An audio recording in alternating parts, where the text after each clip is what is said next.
Топчугүл Шайдуллаева, Өрүк эне. Үн коштоп арзылаштырган Айзат Канатбек кызы. Таң өрүл баралаткан малда оромолун эгине чейин ороп байлап алган аял коросундагы чоң үргүзарда ары бери чуркап, отура калып, тура калып, бак ичинде жан аракетке түшүп батты. Өрүк тарактын ар биринин түбүнө от жагып, түтөтүп, дөт коюп жүрөт. Бак ичин каптаган түтүнгө какап-чакап жөтөлгөн аял дагы эле өрүкзарда чар көпөлөк болуп айланып чуркай берди. Өрүкзарын мынтип коюу түтүнгө аластап, жанталашкан аял башына оор аламат түшкөндөй өзүнчө эле буй салып алган. Улам-улам өрүктөрдүн гүлдөп турган бутактарын, ага жабышкан калың карды тиктеп, жүзүн убайым чалат. Бул өрүк гүлүнө жабышкан кар түтүнгө эрийин деген түрү жок. Бир маалда жердеги түтөп жаткан отко аял алымсынбады шекилди үйгө чуркап кирип, чоң темир табакты алып чыкты да, ага да чоктон салып, майда-майда отундарын мол калап, аны да көтөрүп алды. Түтүнү коюу чыккан темир табакты улам өйдө көтөрүп, өрүктүн бутактарынын арасына кармап турат. Ал колдору чок салынган ысык табакка эбак каарылып, күйүп атса да сезген жок. Өрүктөрдү үшүктөн сактоо керек деп, башында мындан башка ой да максат да жок. Өрүктөрүн быйыл да үшүк алып кетсе, анда мунун тирилиги эмне болот? Анын үстүнө күйөөдөгү жалгыз кызы да көчүп келип, аны менен жашаймын деп атат. Аялдын аппак болуп гүлдөп турган өрүктөрүн түнү бою капыс жааган кар басып калган. Эгер бул карларды ысык түтүн менен тез эритип түшүрө албаса, анда быйыл өрүгүнөн, көргөн баккан жалгыз кирешесинен да кол жуйт. Кудай анын бетин ары кылсын деп, аял ичинен күбөрөнүп, бак ичиндеги дүт коюусун уланта берди. Бак ичи таң атпай түтүнгө толуп чыкты. Бирок кар каткан бойдон үлбүрөгөн өрүк гүлдөрүн ныгыра басып, ач кене сымал жабышып тура берди.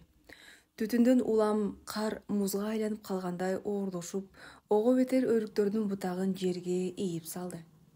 Эми өрүктөрдүн шагы жерге эңилип, сынайын деп калды. Аял саамга токтоп, өрүкзарды бир сыйра карап алды да, турган ордунда башы тегеренип, көзү караңгылап, күп деп жерге кулады. Колундагы табагы кыйла жерге кыргып кетти. Аял кайра бир обдолду, бирок тура албай жатып калды. Турганда эми эмне кылат? Кайгысы кабыргасына жетип, чалкасына жаткан аял катуу үшкүрдү. Анын көкүрөгүнөн чыккан көк түтүн чубалып барып, бак ичиндеги көп түтүнгө кошулуп сиңип кетти. Ичинен өрттөнүп күйгөн аял өрүктөр менен коштошуп, быйылкы алда турган оор жашоосу менен көз алдына тартылып, жаратканга наалат айтып, көзүнөн мончоктогон жаш кетти. Башы тегеренип, кулагы чуулдап, эс учун жогото баштаган аялды бир маалда так бешенесине тып деген тамган тамчы эсине кетирди. Аял көзүн ача салып, өрүк гүлдөрүнө жабышкан кар муздун эрип жатканын көрдү. Кубангандан өйдө болду. Эки жагын каранды. Чын эле, өрүкзар ичин тынбай тамчылаган жамгыр каптаптыр. Аял чөк түшө тура отура калып, жаратканга жалбарып, дуа тилеп жиберди. Кудайдан өрүкзарына мол түшүм сурады. Анан бата тилеген соң, өрүкзардагы эң картаң, танасы жоон, өзү бутак шактуу өрүккө келди да, аны кучактап көпкө турду. Ошентсе, колу буту түздөлүп, денеси кайраттана түшөт. Аял өрүктүн танасын канчалык бекем кучактаган сайын, ошончолук өзүнө күч кайрат топтойт. Анын жалгыз жашоодо көп эле кыйналган учурлар болду. Ошондо ал арманын ар кимге айтып, ыйлап сыктабады. Кыйналып, жан айласы кеткенде, акырын гана ушул өрүккө келип, көзүн жумуп, аны бекем кучактап алат. Өрүк тарагы анын ичиндеги бардык кайгы муңун, капасын акырындан өз денесине сиңирип алгандай, аял бир паста жеңилдей түшөт. Бул өрүктү аял ичинен энем дечү. Энеси болбосо, аялга ал мынча кайрат күчтү, мээримди кайдан берет, аны кантип сооротот? Бул күнүдө аял таңкы аяз суукка карабай, танасы муздак эне өрүгүн көпкө кучактап турду. Картаң өрүккө жүдөп, жабышып турган аялдын дилдирээ ыйлап жатканын өрүктөн башка эч ким көргөн жок. Аял кече түнкү капыстан жааган карга, кар менен алпурушуп кыйналганына, өзүнүн тартыш турмушуна, жалгыздыгына кейип ыйлаган жок. Мунун баарына аял эбак көнүп бүткөн, моюн сунган. Аны ыйлаткан, жанын сыздаткан башка эле. Күйөөдөгү кызы кече телефон чалган.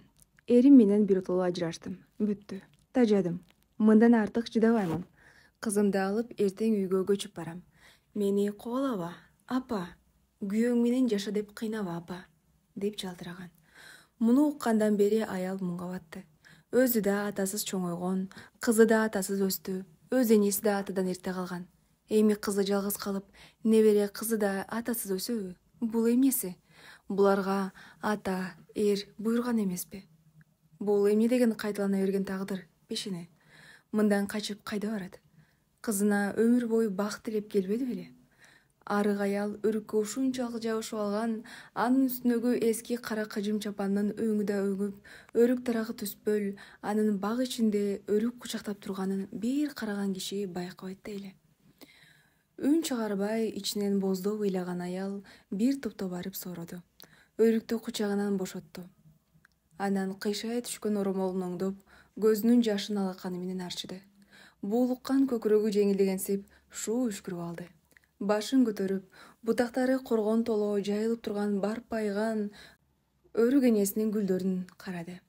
Күн нуруна чагылышкан гүлдөр ажайып эле, кандай кооз. Ичинен түрүлүккө тоого кетирген аял кызы менен небересинин амандыгын тиледи. Алардын бар экенине сүйүндү.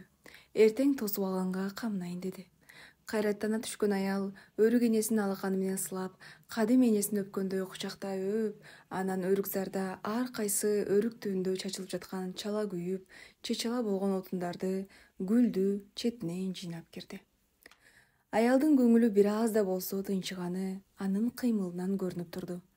Таң эртеңкидей буй салбай, аял жай, бирок дадил кыймылга кирди. Чын эле, бул маалда аркан бою көтөрүлүп калган күндүн нуру өрүкзарга тегиз чачырап, каптап, басып турган түндөгү кардан арылган бажырайган өрүк гүлдөрү бак ичин аппак нурга бөлөп жиберген эле. Бул аппак нурдун ичинде өрүк түспөл чапан кийген арык аял бир топко чейин күймөнүп, өрүктөрдүн түбүн тазалап жүрдү. Аңгеменин аягы.